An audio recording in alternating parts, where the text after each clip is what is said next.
Hello students. তো আজকে আমি একটা খুব গুরুত্বপূর্ণ টপিক নিয়ে তোমাদের সামনে আলোচনা করব। তো এটা হচ্ছে chapter 1, anatomy and organisation of the body. যারা নার্সিং স্টুডেন্টস রয়েছে তাদের ক্ষেত্রে এটা খুবই গুরুত্বপূর্ণ চ্যাপ্টার। তো তোমরা এটা মন দিয়ে শুনবে যাতে তোমরা ভালোভাবে বুঝতে পারো। তো চলো শুরু করা যাক। তো আমাদের বডি অনেক সেল দ্বারা গঠিত, সেটা আমরা টেনেও পড়েছি, ক্লাস 10, 11, 12-এ পড়েছি। এবং এখানে বলা হয়েছে যে our body smallest function unit is sell and it is also independent. মানে আমাদের সেলটা ইন্ডিপেন্ডেন্ট এবং স্মলেস্ট ফাংশনাল ইউনিট। আমরা এটাও জানি যে আমাদের প্রচুর সেল নিয়ে আমাদের বডি তৈরি। অনেকগুলো সেল আমাদের সবথেকে স্মলেস্ট ইউনিট সেল, তারপরে অনেকগুলো সেল নিয়ে তৈরি হয় টিস্যু, তারপরে অনেকগুলো টিস্যু নিয়ে তৈরি হয় অর্গ্যান, তারপরে কিছু অর্গ্যান নিয়ে তৈরি হয় সিস্টেম, তারপরে সব সিস্টেম মিলে তৈরি হয় আমাদের বডি। দেন ইন্টিগ্রেটেড ওয়ার্কিং, এখানে বলা হচ্ছে integrated working of the body systems ensure survival.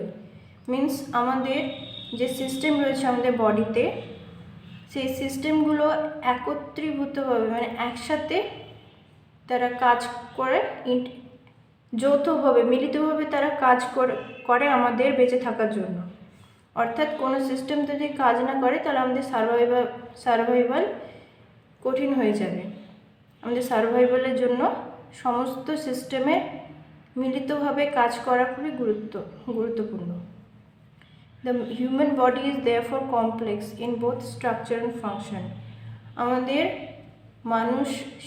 মানুষের এই শরীর তার জন্যই অনেক স্ট্রাকচার এর দিক থেকে এবং ফাংশনের দিক থেকে খুবই কমপ্লেক্স। কারণ আমরা এটাও জানি যে আমাদের শরীরে প্রচুর ব্লাড ভেসেলস রয়েছে, ভেন আছে, আর্টারিস আছে, ক্যাপিলারিজ আছে, সেগুলো স্ট্রাকচারও প্রচুর কমপ্লেক্স। এবং আমাদের ব্রেনও একটা কমপ্লেক্স অর্গ্যান। তো সেই থেকে বলতে পারি যে এটা একটা খুবই কমপ্লেক্স বডি, বোথ স্ট্রাকচারালি আর ফাংশনালি কারণ আমাদের এই ফাংশনের দিক থেকেও এটা খুবই ক্রিটিক্যাল। তারপরে হচ্ছে anatomy is the study of the structure of the body and physiology is the study of how the body systems work. Anatomy বলতে বোঝায় যার মাধ্যমে আমরা কোনো বডির স্ট্রাকচার সম্বন্ধে আমরা জানতে পারি। কোনো অর্গ্যানের স্ট্রাকচার বা কোনো সিস্টেমের স্ট্রাকচার কিছু জানতে হলে আমাদের অ্যানাটমি পড়তে হবে। And physiology is the study of how the body systems work. এবং বডি সিস্টেমগুলো কীভাবে কাজ করছে তার পদ্ধতি, যে সেটাকে জানতে হলে ফিজিওলজি পড়তে হবে। Around 30 trillion cells have in our body. আমাদের শরীরে প্রায় 30 ট্রিলিয়ন সেল নিয়ে আমাদের শরীর গঠিত। Most body system becomes less efficient with age. আমরা জানি যে আমরা যত বয়স্ক হতে থাকি ততই আমাদের বডি সিস্টেমগুলো কাজ করা কমিয়ে দেয়, মানে আস্তে আস্তে ডেক্লাইন হয়, মানে কম কাজ করতে থাকে। Level of structural complexity. আমাদের স্ট্রাকচারাল কমপ্লেক্সিটির কিছু লেভেল রয়েছে, সেগুলো হচ্ছে within the body there are different level of structure. বিভিন্ন ধরনের স্ট্রাকচারাল অর্গানাইজেশন এবং কমপ্লেক্সিটি রয়েছে আমাদের বডিতে। Most body cells have become specialised to carry out a particular function. Organised মানে আমাদের অনেক এমন সেল রয়েছে যারা মানে এক একটা সেলের এক একটা কাজ রয়েছে। যেমন কিছু সেল একটা স্পেশালাইজড ফাংশনই করে, তার অন্য কাজ নেই, শুধু একটা কাজই তারা করে। এক সেলের আলাদা আলাদা কাজ। যেমন নার্ভ সেলস ট্রান্সমিট ইম্পালস।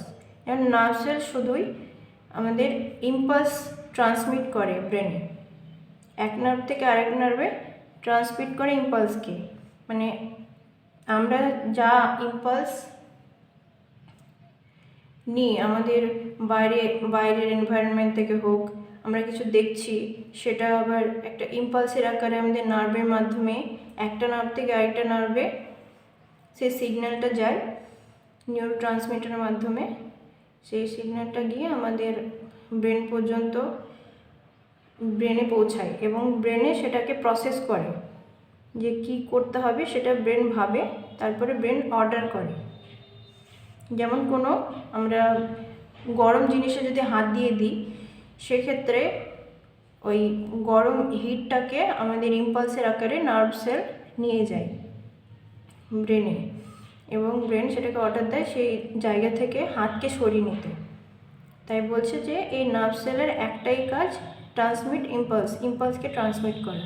সেরকমই আলাদা আলাদা সেলের আলাদা আলাদা কাজ। There are around 80 organs and associated with one or more systems. আমাদের শরীরে 80টা অর্গান রয়েছে, around associated with one or more system.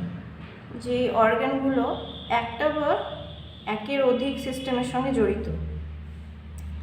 যেমন আমাদের ডাইজেস্টিভ সিস্টেমে pancreas, then stomach and liver, এই তিনটে অর্গান জড়িত আমাদের ডাইজেস্টিভ সিস্টেমে। এই তিনটে অর্গান মিলে আমাদের ডাইজেস্টিভ সিস্টেমকে সার্ভাইভালের জন্য এই ডাইজেস্টিভ সিস্টেমের সঙ্গে জড়িত এই তিনটে অর্গান। তো এই তিনটে অর্গানকেই একে অপরের সঙ্গে ডিপেন্ডেন্টলিভাবে কাজ করতে হবে। কোনো একটা অর্গান যদি কাজ না করে তাহলে আমাদের সার্ভাইভালের ক্ষেত্রে এটা অসুবিধা। তো বডি সিস্টেমস ওয়ার্ক ইন্টারডিপেন্ডেন্টলি। এই বডি সিস্টেমসগুলো একা কাজ করতে পারে না, এগুলো দুটো বা তিনটে সিস্টেমের সঙ্গে মিলিত হয়ে কাজ করে। Survival needs of the body. এরপরে আমরা জানব বডি সার্ভাইভাল নিডস, মানে আমরা কিভাবে বেঁচে থাকার জন্য আমাদের কী কী প্রয়োজন বডির জন্য। Communication, then injection of raw materials and excrete waste products. Communication আমাদের সার্ভাইভালের জন্য প্রয়োজন। তারপরে আমাদের ইনজেকশন র মেটেরিয়ালস আমরা ইনজেস্ট করি, এবং ওয়েস্ট প্রোডাক্ট যেগুলো হয় সেগুলো শরীর থেকে বের করে দিই ইউরিন, কার্বন ডাইঅক্সাইড বা আদার স্টুল আকারে। Protection of the body itself and species, এবং আমাদের স্পিসিস এর রক্ষার্থে, মানে রিপ্রোডাকশনের ক্ষেত্রে বা আমাদের বডির প্রোটেকশনের জন্য। এবার কমিউনিকেশনও তিনটে ভাগে ভাগ করা হয়। কমিউনিকেশন আমাদের তিনভাবে হয়ে থাকে। একটা ট্রান্সপোর্ট সিস্টেম,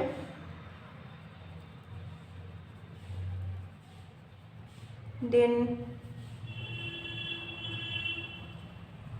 internal communication,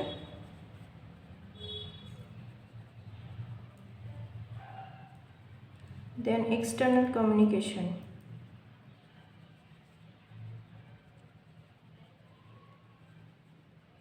এই তিনটে ভাবে আমাদের কমিউনিকেশন হয়ে থাকে। এই ট্রান্সপোর্ট সিস্টেমটা হয়ে থাকে blood, cardiovascular system and lymphatic system. এই তিনটের মাধ্যমে ট্রান্সপোর্ট সিস্টেম মেইনলি হয়ে থাকে। আর ইন্টারনাল কমিউনিকেশন আর এক্সটার্নাল কমিউনিকেশন, এই তিনটে কমিউনিকেশন সার্ভাইভালের জন্য প্রয়োজন। ইন্টারনাল কমিউনিকেশন হচ্ছে যেটা আমাদের শরীরের মধ্যে, শরীরের ভেতরে যে কমিউনিকেশন সিস্টেম রয়েছে সেটা। আর এক্সটার্নাল কমিউনিকেশন বলতে বোঝায় শরীরের বাইরে যে কমিউনিকেশন হয় সেটাকে বলা হয়। ইনজেকশন অফ র মেটেরিয়ালস, এগুলো আগে বললাম। Injection of raw materials, protection of body, injection of raw materials. আর ইন্টারনাল কমিউনিকেশনের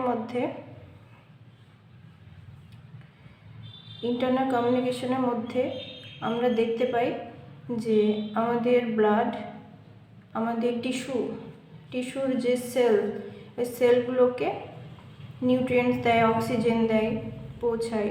যদি অক্সিজেন নিউট্রিয়েন্টসের ঘাটতি ঘটে, এটা হচ্ছে ইন্টারনাল কমিউনিকেশন। সেটা করে কে? ব্লাড। আর ব্লাডকে পাম্প করে হার্ট, তো কার্ডিওভাস্কুলার সিস্টেমেতে অন্তর্ভুক্ত হচ্ছে, আর লিম্ফ্যাটিক সিস্টেমও এটার সাথে যুক্ত। তারপরে এক্সটার্নাল কমিউনিকেশন। এক্সটার্নাল কমিউনিকেশন আমরা দেখতে পাবো যে এক্সটার্নাল কমিউনিকেশন আমরা বাইরের এনভায়রনমেন্টে যা ঘটছে সেই স্টিমুলি আমরা নার্ভের মাধ্যমে ব্রেনে নিয়ে যাই, মানে সেগুলোই আমাদের শরীরে কমিউনিকেশন। এক্সটার্নাল কমিউনিকেশন ঘটে আমাদের নন ভার্বালি অ্যান্ড ভার্বালি, এ দুটোভাবেই হয়ে থাকে। এক্সটার্নাল কমিউনিকেশন ভার্বালি বলতে আমরা যে ওয়ার্ডের মাধ্যমে মানে কথাবার্তা বলার মাধ্যমে যেটা ভার্বালি, অ্যান্ড নন ভার্বালি হচ্ছে যেটা আমরা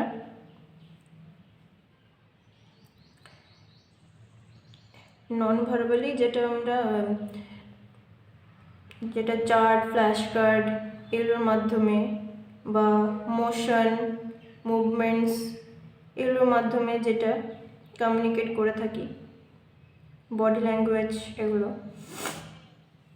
সেটা হচ্ছে এক্সটার্নাল কমিউনিকেশন।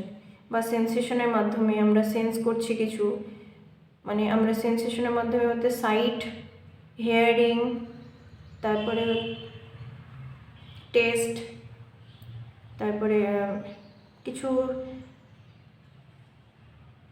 এই সব সেন্সেশনের মাধ্যমে আমরা যে স্টিমুলেশন পাচ্ছি, তারপরে সেটা নার্ভ সেলসের দ্বারা ট্রান্সমিট হচ্ছে আমাদের ব্রেনে, আর সেই ওয়াইজ আমরা রেসপন্ড করছি। তো এটা একটা কমিউনিকেশন। এটা কমিউনিকেশন কাদের মধ্যে হচ্ছে? এনভায়রনমেন্টের মধ্যে। এনভায়রনমেন্টের থেকে স্টিমুলি নিয়ে আমরা নার্ভ সেলসগুলো ইম্পালস জেনারেট করছে, সেটা আমাদের ব্রেনে যাচ্ছে। এইভাবে আমরা শরীরে এক্সটার্নালি কমিউনিকেশন হয়ে থাকে। তাহলে এক্সটার্নাল কমিউনিকেশনের মধ্যে বললাম যে আমাদের এনভায়রনমেন্ট থেকে যে সেন্সেশনের মাধ্যমে, যে টাচ, সাইট, হিয়ারিং এগুলোর মাধ্যমে, আর এক্সটার্নাল নন ভার্বালি, এটা ভার্বালি, এই দুটোর মাধ্যমে আমরা এক্সটার্নাল কমিউনিকেশন করে থাকি। Injection of raw materials, excrete waste products. আমরা বিভিন্ন ধরনের, যে এটা বলতে বোঝাচ্ছে আমরা বিভিন্ন ধরনের খাবার খেয়ে থাকি, সেটাকে সেটা আবার ডাইজেশন হয়। ডাইজেশনের মাধ্যমে বিভিন্ন ধরনের নিউট্রিয়েন্টস, ওয়াটার, মিনারেলস এইসব আমরা শরীরে শোষণ করে, অ্যাবজর্ব করে, এবং যে বাকিটা আমাদের শোষণ করতে পারে না, যেগুলো বাকিটা থাকে সেটা আমাদের স্টুলের মাধ্যমে, ইউরিনের মাধ্যমে শরীর থেকে বেরিয়ে যায়। সেটাকে বলছে যে ইনজেকশন অফ র মেটেরিয়ালস। এটাও আমাদের সার্ভাইভালের জন্য দরকার, এবং এক্সক্রিট ওয়েস্ট প্রোডাক্ট, এবং এরপরে যে ওয়েস্ট প্রোডাক্ট হচ্ছে সেটাকেও এক্সক্রিট করা প্রয়োজন। এটা আরেকটাভাবে হয়ে থাকে, একটা অক্সিজেন আমরা গ্রহণ করি, এবং যে কার্বন ডাইঅক্সাইড আমাদের শরীরে তৈরি হয় সেটা আবার বাইরে বেরিয়ে যায়। তো এটাই বলছে যে র মেটেরিয়ালসগুলো আমরা ইনজেস্ট করি এবং excrete waste product. Protection of the body itself, মানে আমরা বিভিন্ন ধরনের নিজেদেরকে প্রোটেক্ট করার জন্য আমাদের শরীরে বিভিন্ন ধরনের ব্যাকটেরিয়া, ভাইরাস ইত্যাদি ঢুকলে সেটা আমাদের মেকানিজম থাকে, সেগুলোকে মেরে দেয়। বিভিন্ন ধরনের WBC, মানে আমাদের ইমিউনাইজেশন সিস্টেম রয়েছে, ওটা হচ্ছে বলছে protection of the body itself. বডির নিজেকে প্রোটেকশন করার ক্ষমতা রয়েছে WBCর মাধ্যমে, ইমিউনাইজেশনের মাধ্যমে ইমিউনিটি তৈরি করে। এবং যে রিপ্রোডাকশন, মানে স্পিসিসের পরবর্তী action of the body itself, protection against the external environment, মানে বাইরে বিভিন্ন ধরনের যদি ব্যাকটেরিয়া, ভাইরাস ইত্যাদি যদি আমাদের শরীরে প্রবেশ করে, সেগুলো থেকে আমাদের প্রোটেক্ট করে আমাদের স্কিন। আর ডিফেন্স এগেনস্ট মাইক্রোবিয়াল ইনফেকশন থেকে ডিফেন্স করে, ইমিউনিটি আমাদের শরীরে তৈরি হলে সেটাও আমাদের সার্ভাইভাল নিডসের জন্য প্রয়োজন। তারপরে বডি মুভমেন্টসও আমাদের খুবই প্রয়োজন, কারণ কোনো কুকুর যদি দেখতে পাই যে খুব রেগে আছে, যে পিছু ধরে আছে, তাহলে আমরা দৌড়ে পালিয়ে যাই সেখান থেকে। তাহলে আমাদের বডি মুভমেন্টসও দরকার, বা আমাদের কোনো গরম জিনিসে যদি আমরা হাত দিই সেখান থেকে তৎক্ষণাৎ আমরা হাতটা সরিয়ে নিই, তো সেক্ষেত্রে মুভমেন্টের দরকার। সার্ভাইভাল অফ স্পিসিস আর স্পিসিস, আমাদের যে পরবর্তী প্রজন্মে ডিএনএর যে ট্রান্সমিশন, মানে পরবর্তীতে যাতে ডিএনএ আমাদের ক্যারেক্টারিস্টিক যেতে পারে, সে কারণে রিপ্রোডাকশন একটা survival of the species, transmission of খুবই গুরুত্বপূর্ণ আমাদের স্পিসিসের পরবর্তী প্রজন্ম বেঁচে থাকার জন্য। সেগুলো সব সার্ভাইভাল নিডস। তো আজকে এতটাই, পরবর্তী